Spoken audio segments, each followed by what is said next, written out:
देखिए भक्तिमय भजनों के नए रंग और नई धारा भक्ति संगीत सिर्फ आस्था सागर लाइव चैनल पर। जिसको कष्ट होगा वो जन्म लेने पर धरती पे विचार करना। भगवान धरती पर अवतार कब लेता है? भगवान धरती पर आता कब है? भगवान धरती पर किसके लिए आता है? हमारे लिए, अपने हिंदू वैदिक संप्रदाय धर्म की स्थापना करने की। जब इस धरती पर पाप बढ़ता हो, जब इस धरती पर अत्याचार बढ़ता हो, जब इस धरती पर धर्म की क्षति होती हो, जब इस भूमि पर कोई पापी धर्म जैसी रूप को कलंक लगाता हो, तब धर्म रूपी भगवान का अवतार होता है। और हम लोग जन्म लेकर भी मानव जीवन की महिमा नहीं समझ पाए। हम लोग जन्म लेकर भी प्यारे मानव जैसे तत्व को नहीं समझ पाए। परमात्मा से कह के आते हैं, भगवान धरती पर भेज दो, वहां जाके तुम्हारा भजन करूंगा, वहां जाके तुम्हारा नाम लूंगा, वहां जाके तुम्हारी सेवा करूंगा, वहां जाके धर्म की स्थापना करूंगा, वहां जाके जीवों की सेवा करूंगा, वहां जाके गौ माता की सेवा करूंगा। लेकिन जैसी जन्म होगा, बड़े हो गए, संपत्ति आई और सब भूल गए। जिन जीवों की हम लोग सेवा करने का वचन देके आते हैं, हम उन जीवों की हिंसा करके, उन जीवों को काट कर ही उन जीवों का सेवन कर लेते हैं। कितने दुर्भागी हैं वे हम। मानव जाति तो बड़े भाग्य से मिलती है, लेकिन मानव जाति को भाग्य में लेकर हम भाग्यशाली बन के भी प्यारे भाग्यशाली बन ना पाए। कलंक लगा दिया हमने अपनी मानव जाति को, कलंक लगा दिया हमने अपनी हिंदू जाति को, कलंक लगा दिया हमने अपनी हिंदू संप्रदाय। जो जननी 9 महीने तक पेट में रख के कितने कष्ट भुगतती है, कितनी पीड़ाओं से गुजरती है, और जन्म लेने के बाद हम लोग वचन करते हैं भगवान से, इस जननी की कोख से बाहर निकाल दो, हम जननी की सेवा करेंगे। लेकिन जन्म लेने के बाद जननी को लात मारने के लिए तैयार हो जाते हैं। कितने अभागी हैं।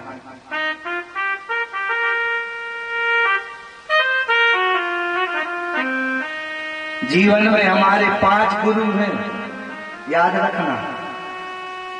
जीवन में 5 गुरु हैं, और व्यास गद्दी पर बैठा हूं, भगवान की सेवा पहले नहीं बताई। कलम पर नोट कर लेना, भगवान की सेवा पहले नहीं बताई। भगवान का स्थान पहले नंबर है ही नहीं। जब भगवान का पहला स्थान है नहीं, तो सेवा किसकी करोगे? विचार करो। अगर ठीक है, मान लो भगवान पहले नंबर होते, तो फिर भगवान ने धरती पर जन्म क्यों लिया?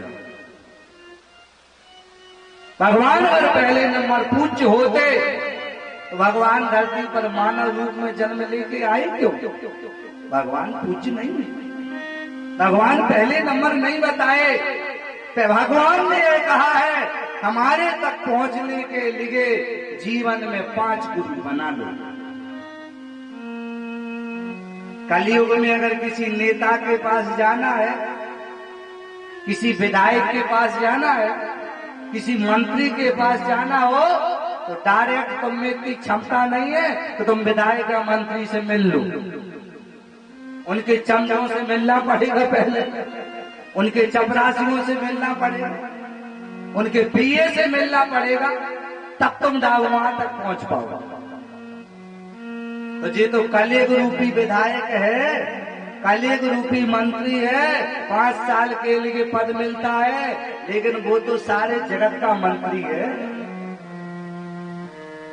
जब इससे मिलने के लिए संसार रूपी चमचों की जरूरत होती है, तो परमात्म रूपी मिलने से इनके लिए किसी ना किसकी जरूरत तो होगी।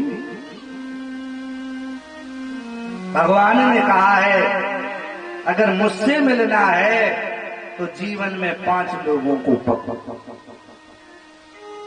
और अगर उन 5 लोगों को पकड़ना है तो जीवन का अगर सबसे बड़ा कोई गुरु है, हमारे जीवन का अगर सबसे बड़ा कोई भगवान है, तो हमारी जननी ही हमारी भगवान है।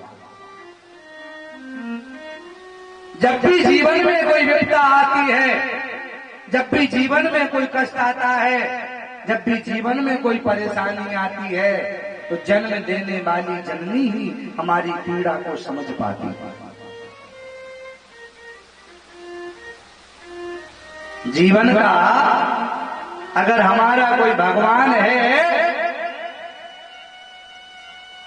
और अगर हमारा कोई गुरु है, तो सबसे पहला गुरु है हमारी माँ। याद रखना, संसार में माँ से बड़ा कोई मंदिर नहीं है, भारत भूमि में माँ से बड़ा कोई मंदिर नहीं है। और फिर भगवान यह भी कहता है हमारे यहां तक बिल्कुल मत आओ, पहला भगवान है हमारी माँ, और जीवन का हमारा दूसरा भगवान है, दूसरा गुरु है हमारा पिता। संसार में माँ से बड़ा कोई मंदिर नहीं, और संसार में प्यारे पिता से बड़ा कोई धाम नहीं। और जीवन का अगर तीसरा गुरु है, वो गुरु जो ज्ञान का मार्ग देता है, सत्य के मार्ग पर चलाता है, जिसको हम लोग गुरु कहते हैं। चौथा अगर हमारे जीवन में कोई भगवान है तो संत, अविनाशी, सन्यासी। और पांचवा अगर हमारे जीवन का कोई गुरु है तो ब्राह्मण। ये 5 गुरु है हमारे जीवन के, जिनने इन 5 की सेवा कर ली, उनको इनकी सेवा करने की जरूरत नहीं है, ये अपने आप तुम्हारे सामने प्रकट हो जाए। और जिन्होंने अपने माँ बाप की सेवा नहीं की है, वो जीवन में ना कभी खुशी है, ना कभी था और ना कभी रहेगा।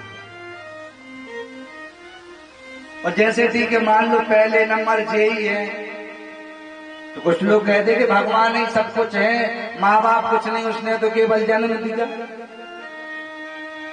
जेई ठीक है, मान लो जेई है, तो रामचरितमानस उठाओ, गोसाई जी ने स्पष्ट शब्दों में लिख के, अगर जेई होते तो भगवान ने, राम जी ने जन्म लिया है, और जन्म लेकर सबसे पहले राम जी ने अपने माँ बाप की ही सेवा की है। राम जी ने अपने माँ बाप के चरणों को छुआ है। गोसाई जी लिखते, माते पिता और गुरु की वाणी, माते पिता गुरु की वाणी, करे तुम जाने।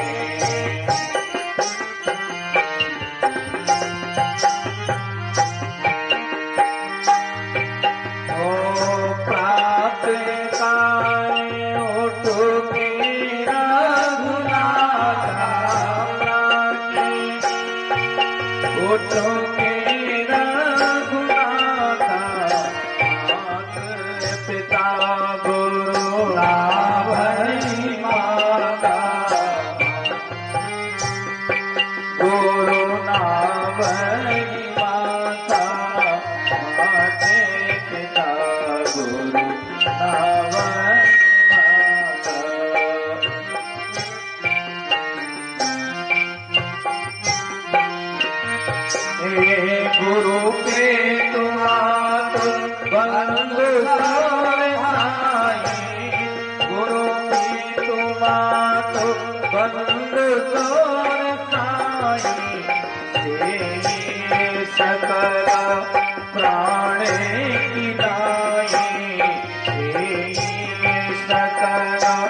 प्राण की नाय सकल प्राण की नाय।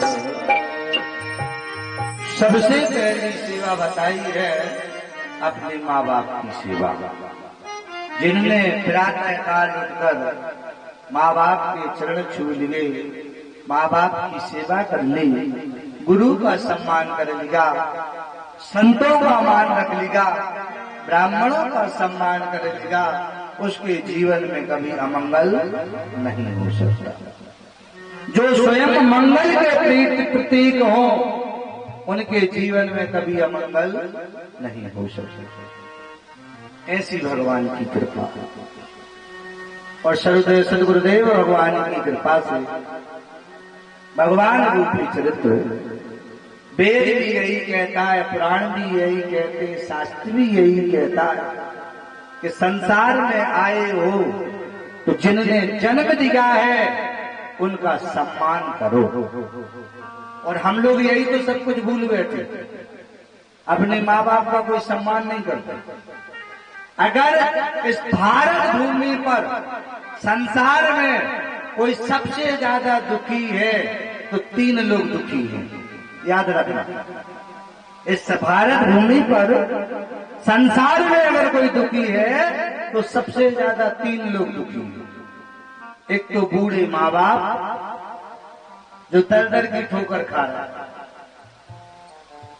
आजकल तो ऐसी प्रथा हो गई भैया, बेटों ने माँ बाप का हिस्सा तक भी कर देते। जिस प्रकार संपत्ति और जायदाद का बंटवारा होता है,